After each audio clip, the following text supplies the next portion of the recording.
Saint-Gelais. Je pratique l'activité ou le loisir du trapage depuis une quarantaine d'années maintenant.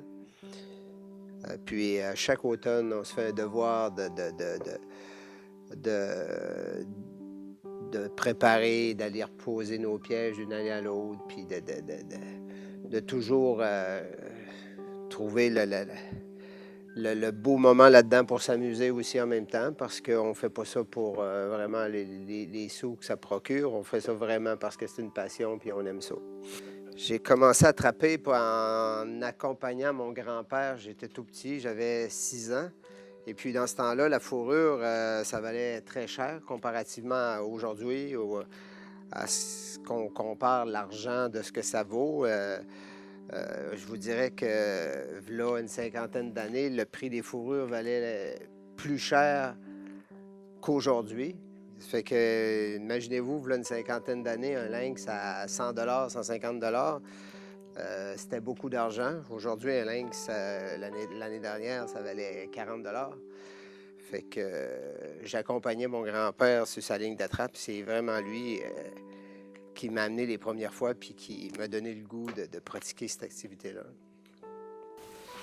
Ce que j'aime dans la trappe, c'est vraiment me retrouver en forêt.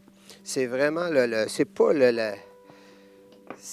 le fait d'attraper plein d'animaux comme tel. C'est vraiment de mesurer à ces animaux-là. C'est vraiment de voir ça venir, de savoir quoi faire, apprendre à les connaître un par un, leurs habitudes, leur biologie aussi. Et puis, c'est vraiment le défi, c'est vraiment pas le résultat qui m'importe. Moi, c'est vraiment le défi, puis d'être en pleine nature, tout seul, dans le bois. C'est vraiment ce que j'aime de cette activité-là.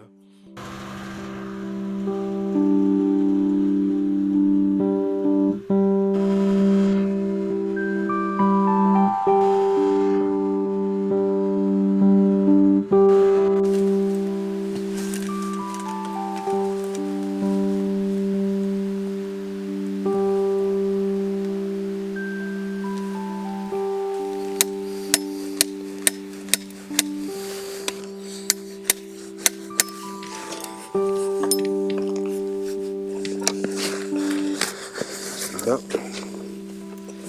on va essayer.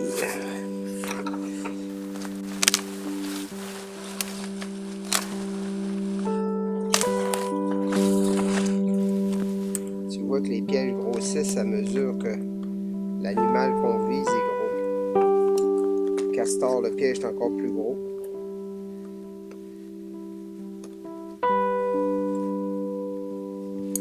Le lynx, on va le laisser pénétrer à l'intérieur.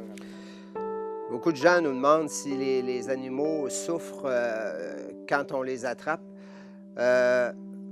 On essaie, puis aujourd'hui, avec tous les engins, les conventions, les formations qu'on a, je peux vous assurer que la grande majorité des animaux capturés ne souffrent pas du tout. La majorité des animaux sont capturés dans des pièges qui vont lui casser la colonne cervicale, vont les tuer sur le coup. C'est très important pour tous les trappeurs de pratiquer cette activité-là et pas faire souffrir les animaux, justement. Et même si c'est une petite bête, ben, ça contribue à faire mon quota. Moi, je suis bien content. Regarde. Elle lui a brisé le cou. Il est complètement sectionné. Penses-tu qu'elle a souffert? Non.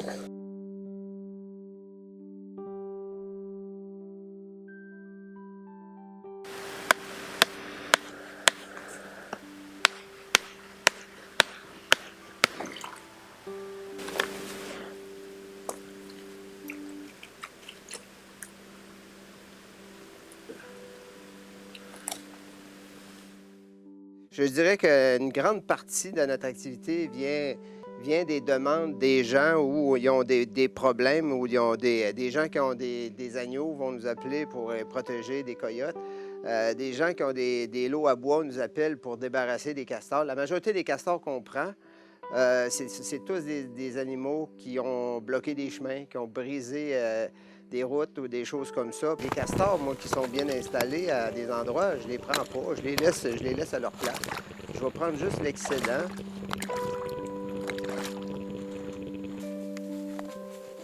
Mon piège a l'air déclenché, je le vois pas.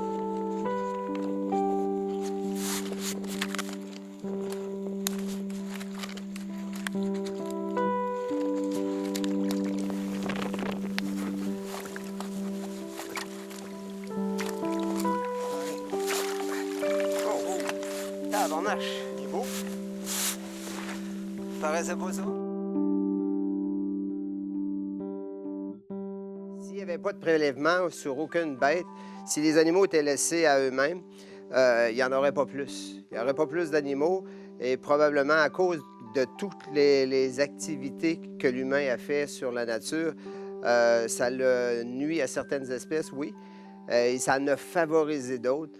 Alors, c'est certain qu'on vivrait à certains égards avec certaines espèces, on aurait des gros problèmes. On en a d'ailleurs un peu toujours dans des régions.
Les pièges sont soumis à des tests très, très, très sérieux. Et puis, on est inondé d'informations, on est informé, on est... à chaque année, il y a des changements au niveau de la législation, les lois changent et c'est toujours dans le but de pratiquer le sport le plus sécuritairement possible et de mettre les animaux à mort le plus humainement possible.